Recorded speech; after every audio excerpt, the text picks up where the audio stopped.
In history, Pharaoh Ahmose is most famous for expelling a foreign nation from Egypt around 1500 BCE. At the time, Egypt was ruled by a people that the ancients called Hyksos. Until recently, little was known about the Hyksos. Then, in the 1960s, their ancient capital, Habirus, was discovered north of Cairo.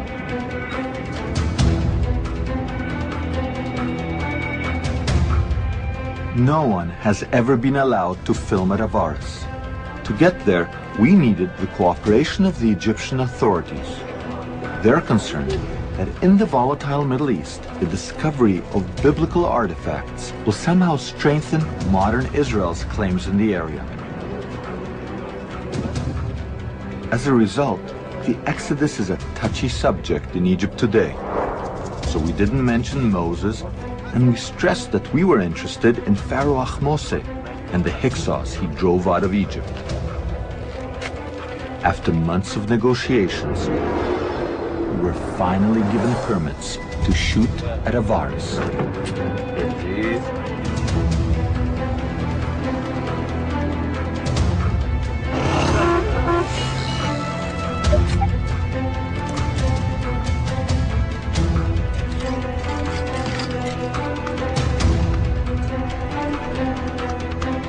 This is Habirus, a walled city dominated by palaces. 3,500 years ago, it was surrounded by branches of the Nile. Habirus was discovered by Professor Manfred Bitak of the University of Vienna. Although only a few acres are exposed today, in ancient times, Habirus seems to have dominated the area. Habirus itself was much bigger. It was 250 hectares, so it extended from here to the east about 2 kilometers, and from here to the south perhaps even 1 kilometer.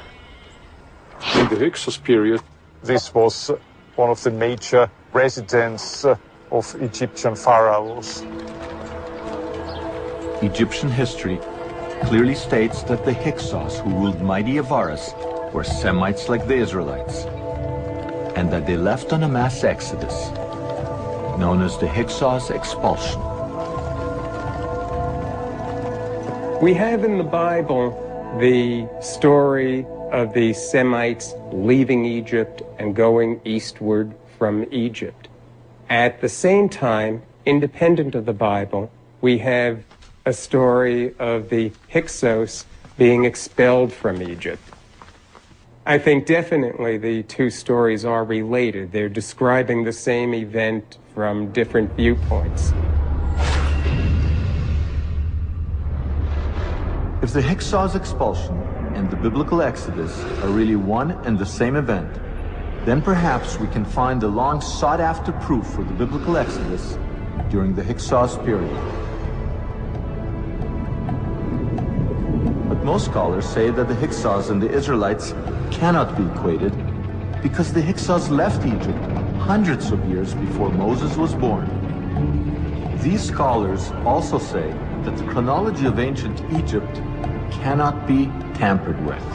You can play with Egyptian dates. You can move them up maybe 10 years and down 10 years, but you can't move up and down 50 or 100 years. That's not possible. And yet many people try to do that. They try to adjust chronology to fit their predetermined notion of biblical history. You can't do it. But maybe we have to. What if scholars are placing the Exodus in the wrong time period? Imagine the confusion if in the future scholars date World War II to the 1990s. They'll never find any evidence that it actually happened. Currently, most scholars date the Exodus to 1270 BCE during the reign of Pharaoh Ramses II. But some scholars are now breaking with that consensus. The Bible gives information that would put the Exodus about 480 years before the early years of Solomon, in the middle of the 15th century BC. Professor Bimson's calculations move the Exodus from its present date to 1470 BCE. less than 100 years from the traditional date for the Hyksos expulsion. These are too close to write off as a coincidence. So we have a new date for the Exodus, approximately 1500 BCE. The Hyksos. And the Hyksos expulsion is what we're talking about when we are talking about the Exodus. All right. Our new date for the Exodus is 1500 BCE. We know from the Bible that the Israelites arrived in Egypt some 200 years before their Exodus.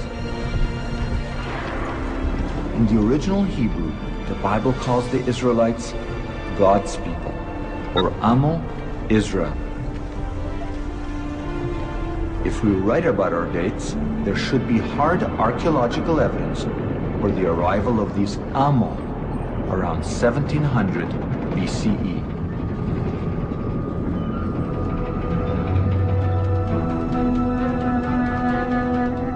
"400 kilometers south of Habirus is the tomb at Beni Hassan. It dates to 1700 BCE. Because no one has looked for evidence of the Exodus in this period, the tomb has never been linked to the biblical story. And yet, there is a perfectly preserved wall painting here that records an ancient migration into Egypt from the area of modern Israel.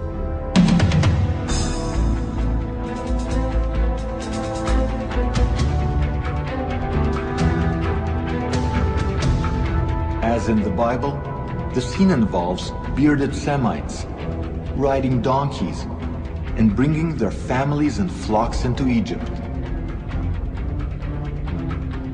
Like the biblical Israelites, they are wearing multicolored tunics. The hieroglyphic inscription on this wall calls these people the Amo, God's people. Looking in the right place, during the right time, we are the first to recognize a veritable snapshot of the migration of the biblical Israelites to Egypt.